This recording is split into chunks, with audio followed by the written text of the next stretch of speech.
It's PLZ at the Euros. We're here in Stuttgart in Germany. It's a beautiful day and Tom McManus and Hugh MacDonald are here with me. We'll look back over some of the thoughts and the fallout from that game against Switzerland, which ended in a draw, but our main priority is to look forward to Sunday, the final game in Group A for Scotland. If we can win it, we're in with a good chance of being one of those teams in that third position heading into the next stage of the tournament, which would be history-making, Hugh.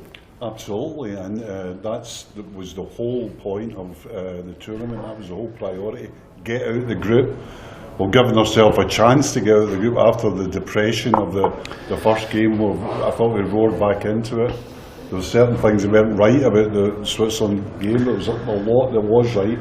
So give ourselves a fighting chance on Sunday. Okay, I hate to start off with bad news, but there is indeed bad news coming from the Scotland camp. Keiran Tierney has gone home to Arsenal. Hamstring, you could tell right away as soon as he pulled up Tam that he was in trouble. Yeah, listen, I think that that's a massive blow for us. I think that Kieran's obviously a top player. I think he's worked really, really hard, from the end of the season to this tournament. Personal trainers, get himself in the best possible shape. And it looked a horrible one. I've been in that situation before. He's jabbed his hamstring. It looks as if it's his hamstring or maybe his thigh. And he's been really unlucky with injuries, to be honest with you. And that's going to be a huge blow for us. I think McManus come in and done okay. I think he came in and done okay the other night against Switzerland. And I think that he's capable of getting in there. He's not going to be, I don't think he's good defensively. But I think at set pieces, cross balls, Hungary are pretty big side.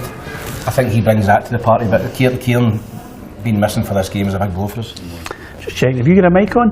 I have. Yeah, I was just worried about you there. It was just, that feeling of he's I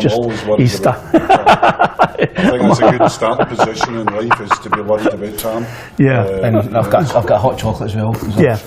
That kind of a professionalism that you like in the show.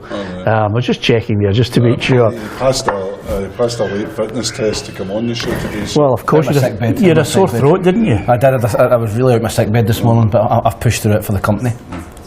Yeah, absolutely. Listen, give us your thoughts in the comments section, because we've been roaming about Stuttgart. Slowly but surely the Tartan army are trickling into the city, Hugh. They're not quite the masses that we expect, but you bet your bottom dollar by the time we get to Sunday, there are thousands upon thousands who will be heading here without tickets just to sample the atmosphere of that possible qualification, a fantastic match. The only thing I would say is I'm not quite sure if the Stuttgart authorities and UEFA have actually gauged how many Scotland fans are going to be in this city, because one of the fan zones looks pretty small.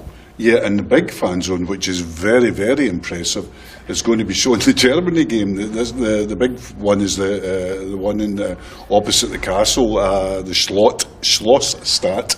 It's really big and impressive. The smaller one is the Stadtpark, and it just will not accommodate the Scotland. Yeah, they're trickling in, but tonight they'll be flowing in, and then tomorrow they'll be flowing in as well. Because it's a perfect weekend break, as we talked about earlier. Come over on the Friday night, fly out on the Monday morning. So there's going to be a huge influx of fans. I mean, the Scottish office apparently are telling us that 210,000 Scottish fans have been here at one point in the tournament. I mean, it's incredible how people have managed to find the money, Tam, and that is the huge sacrifice that Scotland fans make. And what they want is every sinew of sweat, blood and tears from the players out in the park. They just want that because they've made every effort. Some of them will be paying their strip off well in towards Christmas. Yeah, it's not cheap here. It's Stuttgart. The cities we've been playing in, they're not cheap, and the amount of Tartan army that's been here has been incredible. I think that obviously there'll be people coming here with no tickets. They'll be looking for tickets as well. And as Hugh said, I think this could be the busiest city yet. I know Munich was mental, the first day, but Stuttgart, a lot of people are just coming over for the weekend, coming over for this game. I don't think there'll be any lack of effort from any of the players or any of the staff. I think you've seen that the other night against Switzerland. Okay, at times it wasn't pretty, we didn't play great flowing football, but every single bit of effort from every single player was left out in that pitch, and it's got to be the same again, on Sunday. If we can do that and get a little bit of luck along the way and take our chances in it, I think 4 points is definitely going to get you at least third place. The Germans have obviously got to play Switzerland. you're hoping to take a few off of them and you might even nick second place. Yeah, I mean, the other thing, that's unbelievably optimistic, but we've still got to take care of Hungary. The other thing about the fallout from that Switzerland game, and I think it is a measure of the camaraderie, the team spirit, the togetherness that has been generated from the manager. Hugh and I are big fans of the manager. Some people are not so, but listen, it's a democracy. You're perfectly within your right not to like a manager for whatever reason, justified or not. But he's got that team spirit, he's got that camaraderie, that togetherness. And a lot of the players you've sensed have been rallying around Anthony Ralston, because there's a wee bit of criticism that it's come his way. He's made of strong stuff, Anthony, but he will know that it was a mistake. He just has to put it to the back of his mind, get on with it. Yeah, it was a compounding mistake, though. I mean, he wasn't totally to blame. I mean, it was a really bad pass from Hanley, and then it was when he knocks the ball back to the goalkeeper, expecting one of the centre backs to go back and cover that pass. Yes, it was a mistake, but he wasn't alone in that. Ralston's life story has been one of taking pelters. Let's be honest, when he came into the Celtic team, everybody thought other full-backs are better than him. He struggled to get games this season in the Celtic team, and let's be frank, he's really only here because of the first two right backs have both been injured. Hickey and Patterson both didn't make the trip, so Anthony Ralston just buckled down and came out. Steve Clarke, interestingly, hasn't sought a way around that problem. He hasn't sought a way of saying, right, I haven't got my two right backs here, I'll play a right-sided winger, in a five. He said, no, I'll stick to the playing a right back. And Ralston did become better in the second half, after a very shaky first half. But that's international football. You've got to make do and mend. It's no use going on about Hickey. It's no use going on about Patterson. We have what we have. Yeah, we have what we have, and we now have to think about who replaces Tierney. Is it automatically Scott McKenna? This is what John Carver, the Scotland assistant, had to say about... We seen he had an issue the other night, obviously stretchered off. He's got an issue with his hamstring, and as we speak, he's heading home to be assessed by Arsenal. And that's all I can really see at the moment. They'll obviously give you updates as they have it. But he's obviously extremely disappointed. If we do progress and we move through the tournament, I'm sure he'll be back to support us. But, he's a young lad, he's got plenty of time, and he's got to make sure that it's right for his return. Do we automatically look at it? Scott McKenna comes in there, Andy Robertson's automatically in his left full-back position anyway. Is that the three that start? Yeah, I think so. I thought McKenna done pretty well that night when he came on, Peter, against Switzerland. He's big, he's powerful, he's got good pace as well. There's no doubt he's not as good a player as Keiran Tierney, but Kieran's obviously out now. I think he'll just play the three at the back. He'll play Ralston and he'll play Robertson, and he'll play the three in the middle of the pitch, and he'll probably play McTominay off of Adams again. I don't see him making many changes in the midfield and the forward areas. There's only one really to make, and that's, I think, in terms of Tony Ralston, I think there's always a whipping boy wherever you are, whether that's Celtic, Scotland, whatever club. There's always a whipping boy. It seems to be he is that person for the Scotland team. But do you stick with him? I do, Peter. I think he didn't hide all night. Obviously at times it was a bit nervy, getting the ball because he'd made a mistake, but he didn't hide. Kept getting on the ball, kept trying to make things happen. I thought the second half he actually done okay. He's always going to take stick for the misplaced pass, but it's a fantastic finish from Shaqiri. And I thought the rest of the game had done okay. So I don't think he'll mess with the team too much. A lot of Scotland fans we're speaking to want us to play two up front with Shankland and Shea Adams. And do you remember playing two up front? Such a long time ago, that type of football. I don't think he will. He maybe do it late in the game. Obviously, we need to win the game. I think he maybe do that later in the game, but I think he'll start along the same lines as he done against Switzerland. Who was the last? I can't remember the last side that would have played two up front. It seems to be from a bygone era now, Hugh, doesn't it? York and Cole. Especially in a 4-4-2, you sometimes see the 3-5-2 now, but it's usually a 3-5-1-1. I don't think Steve Clarke changes much because he's not a manager that does change much. He goes with what tried and tested. Shea Adams. Absolutely. Yeah. I don't see. I mean, I'd be I'd be very, very surprised if there was any changes other than the compulsory one. And the compulsory one, I would say, he's got to bring in a left-sided centre-back, and I agree with Tam, it'll be McKenna. Yeah. Just on the point of everybody talking about the way the midfield got a grip of Switzerland in that game in Cologne, I think, Callum McGregor, people were very complimentary about him. Billy Gilmore, a lot of people very complimentary, including yourself, Tam. What about John McGinn? Have we seen the best of John McGinn at this tournament? He might have a song, but other than that... Yeah, I don't think he's quite been at his best. I mean, obviously he's a darling in the Tartan Army. We all love him. He's been superb for us. First game, nobody get past marks. I think he can put a line through that performance. Second game, I thought he started the game pretty well. I thought him pressing, McTominay pressing, Shea Adams would get after Switzerland high up the pitch, which enabled our back three to push up. And we condensed the game. We played a lot of the first half in Switzerland's half. I don't think quality-wise he's been quite at it.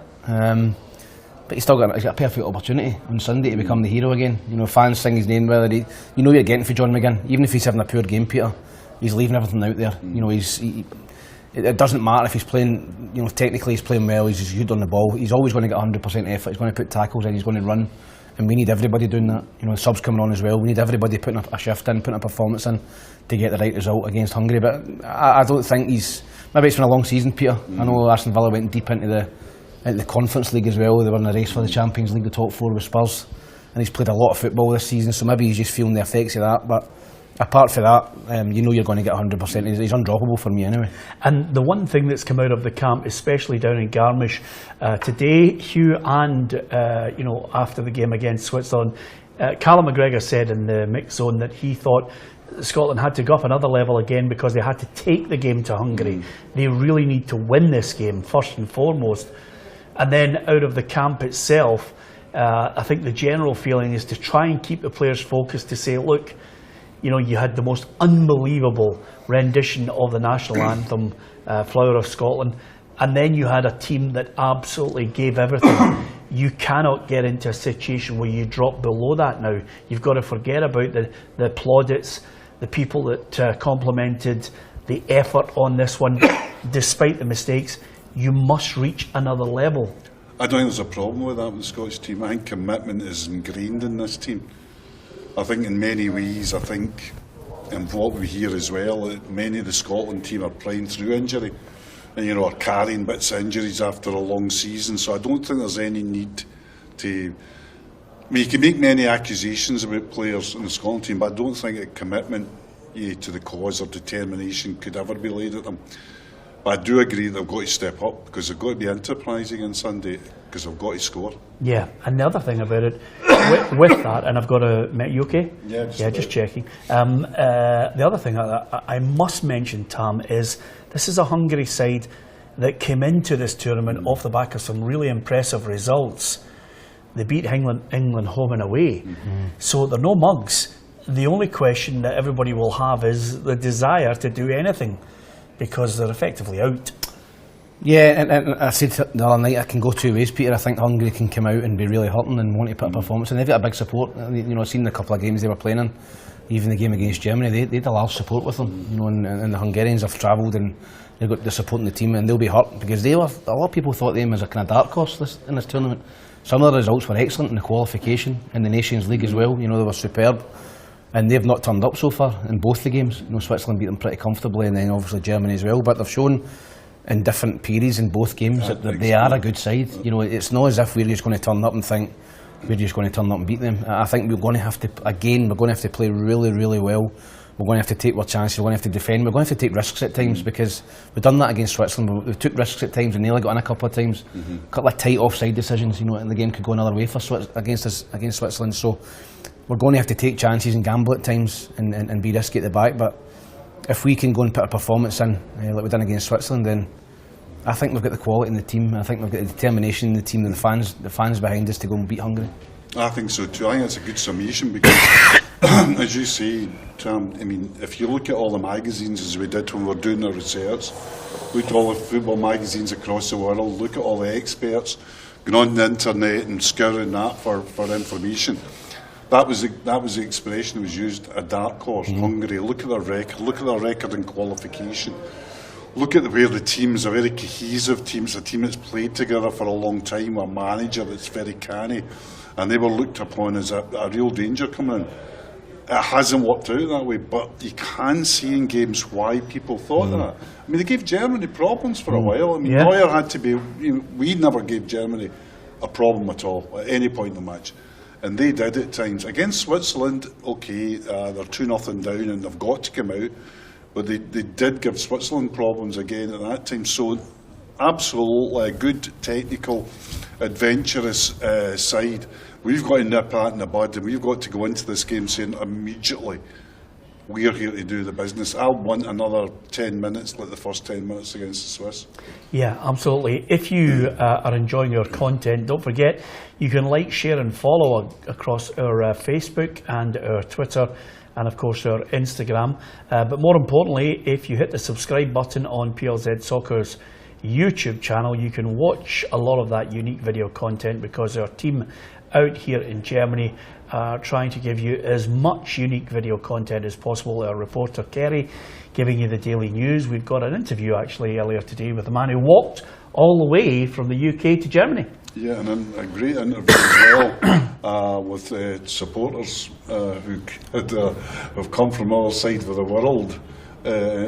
Just for one day. It's worth it to hear Peter's New Zealand accent as well. New Zealand, yeah. A mix of Indian and Welsh. You just want him to be in the Peter Jackson Lord of the Rings movie. Like Hobbit. Yeah. He was. To be perfectly honest with you, Gandalf. I think the biggest question journalistically, Hugh, is whether when they actually see the interview with the couple from New Zealand, one of them was obviously a Scot, I think it could turn into a documentary. Will he marry her or won't he marry her? It's hanging on a knife edge, Tam. Peter was putting the piling of pressure on the boy. I mean, they've just flew it all the way for the world. I mean, it's going to cost him a few quid. It's not He's to be probably missed. still paying that, and you're pushing them into getting married or not. Well, absolutely, because Pushing the guy over the edge, it's to be honest. only a 6-year courting period. I mean, how much more time does that guy need? You can watch that on our YouTube channel. And as well, I think one of my favourites from today, which you will be able to see right across our social media. Hugh's not a big car fan, but if you're in Germany, you have to follow the German engineering, the history of it, the efficiency, the innovation. And we were there at the Mercedes-Benz Museum, and boy, Hugh, it was just fantastic for me. You enjoyed it though? Oh, I've thoroughly enjoyed it. I thought it was the way Germany has always been in my trips over here, opened my eyes to think. And then you go to a museum today, and you just saw what design and culture, engineering, the human need to progress can produce. And it's a stunning. I mean, you just imagine the billions and billions behind Mercedes-Benz. Well, they've plunged a good budget into that museum. That is one of, and I'm not interested in cars, but that's one of the best museums I've been in. Good. It was absolutely fantastic. And if you are coming out to Germany before you get to Sunday for the game, it's well worth a visit. When you look for different things to do, especially if you've got a couple of kids with you, going around and seeing the cars as they evolved over the from the 1890s onwards. It's you remember that, Hugh? Those cars? Hugh's first car was there. The Brother Walford car was there 1880. That's when it started, 1888. It started. Incredible, well worth viewing. But more importantly, Scotland, we're keeping our fingers crossed. We'll give you the countdown from the camp. Kerry Pollock will be getting the thoughts of the manager, Steve Clarke, and undoubtedly one of the key players will be out there to speak to the media ahead of that match in the Stuttgart Stadium, which I have to say I've been in twice, Hugh. Once when Celtic played them, once when Rangers played them. It is a fantastic stadium. Loved it. I watched Dortmund play Stuttgart there a couple of years ago. Terrific stadium, terrific location. And what a game. I mean, what a game. We kept talking in this all week. This is a cup final. This is it. All the marbles on Sunday. That's it. It's all or nothing. You've got to win. You've got to be on the front foot. You've got to be aggressive. And I expect Scotland to do it, Peter. I know I'm jumping ahead with my prediction, but I actually do. I expect Scotland. I was downbeat against Switzerland, but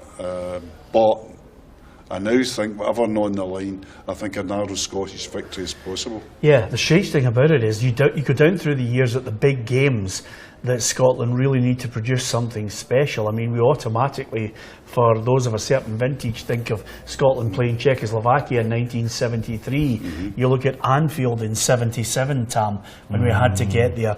You obviously look at big games against England, some where we came a cropper.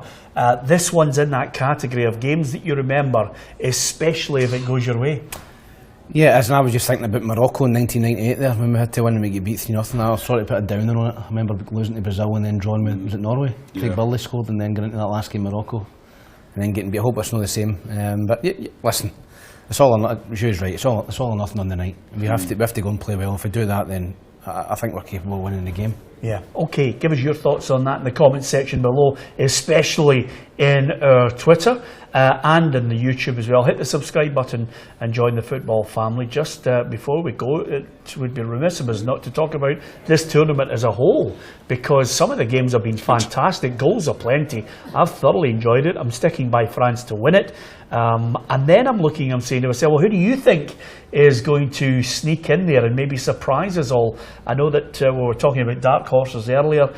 Could it be a Portugal? Could it be Spain? Or indeed, could it be England? All the hype, I'll tell you, if you think we are brutal at times about our own country, then some of the pundits down south have been scathing in their assessment of Gareth Southgate, the team he's picked, the players, their performance, and that's just from a 1-1 draw against Denmark. And of course, the one thing that comes out as ever, and it's a nation that totally and utterly bamboozles me, since 1966 when they won the World Cup. Since then, you've had two teams that have really come to the fore. The 1990 team lost out in penalties to England, and of course Gareth Southgate actually got England to a European Championships final, and they just fell at the final hurdle. But other than that, you know, they expect to win everything and they think they're going to win this, and I don't see it in that team at all, Hugh. And if anything, of all the games I've watched in the European Championships since we arrived and this whole thing kicked off with Scotland, England have been the dullest. Yeah, they were very, very poor against Denmark. A good Denmark side, by the way, but Denmark bossed them. Denmark bullied them. Denmark showed energy when England didn't. The thing that baffled me about it is players who I regard as top class, and we've had this conversation all the time about world class, but we're talking about players that are amongst the best in Europe, undoubtedly. Foden, had a sensational season. Bellingham was the player of the year at Real Madrid, the Champions League team. They just seem to lack a coherent plan for England. I don't know what they were trying to do against Denmark. I really didn't. After they scored, they seemed to retreat. They couldn't have played any deeper. Than if they were playing any deeper, they would have been wearing diving boots. We're having an argument about it all, though. But my interpretation, Tam, of a world-class player is someone that can play in any side, and when he does play, he makes an impact. He changes games. He controls games. If we argued for long and weary about Messi and whether he was the greatest of all time because he hadn't won a World Cup, some people think he is the greatest of all time. Jude Bellingham for me is a great player. He's going to become an even better player. But right now, he's on the biggest stage.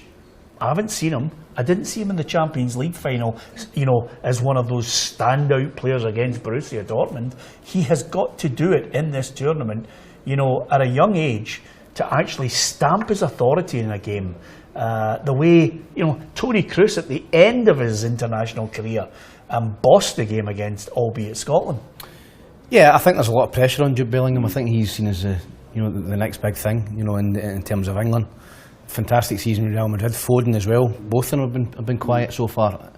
I don't see what England are trying to play. They can't play a high press with Harry Kane. That's why probably Ange was quite happy. I'm not saying happy to lose him at Spurs, but he's not an Ange striker that can go and start a press. And they start a little bit deep. They try to play in the counter-attack, England, and I think they've got too much energy in the wide areas to play like that. You're not going to drop Harry Kane, but yeah, it is what it is. That's the way England are going to play. They've got 4 points out of 6. They haven't played particularly well, Peter. I think there's a long way to go in this tournament. If they win their next game, they probably top the group and they go into the knockout stages. So, do you think they're going to win it? I wouldn't completely write them off, Peter. I think they've started slowly, but I wouldn't completely write them off. I think Spain are the best team that I've seen so far. I think they've looked excellent. I thought France could have and should have beat Austria 3-4. I think there's teams that will hit their stride in the knockout stages. I think England are one of them. Yeah, I don't see England getting past France. No, I think I saw France come in from some criticism, especially from their home press, who are a very tough press. Things like Le Monde are really tough press. But what I was impressed with France is they didn't play that well. Mbappe missed a couple of sitters, Giroud missed a sitter, yet they won. And the second thing I was impressed was they looked physically strong.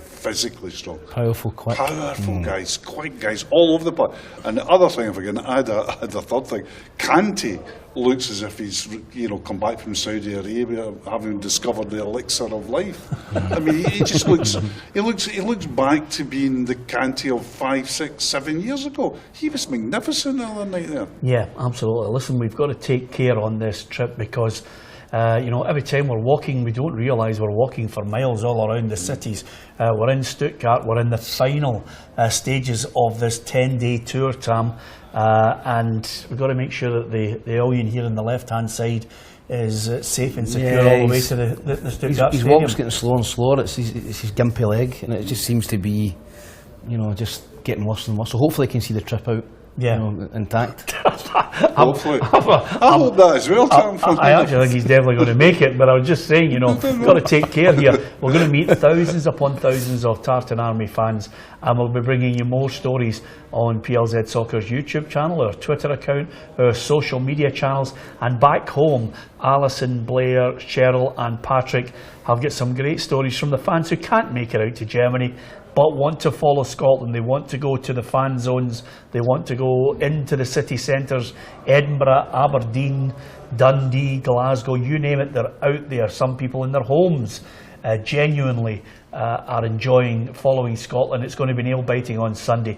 So give us your thoughts. What team would you like Steve Clarke to select? Who do you think he'll select? How do you think we're going to fare against Hungary? And we've been having that debate about world-class players. What's a world-class player according to you? And how many of them do we have on show at this Euro 2024? So many questions, so many answers along the way to the final of this tournament in mid-July. Are we going to be here beyond Sunday in the tournament with a chance to cheer Scotland on for the very first time? It would be in a knockout phase of a major tournament. We certainly hope so. Don't forget to hit the subscribe button. From Hugh, Tam and myself, Peter Martin, thank you for listening and watching. There's more to come throughout today and we'll be back tomorrow.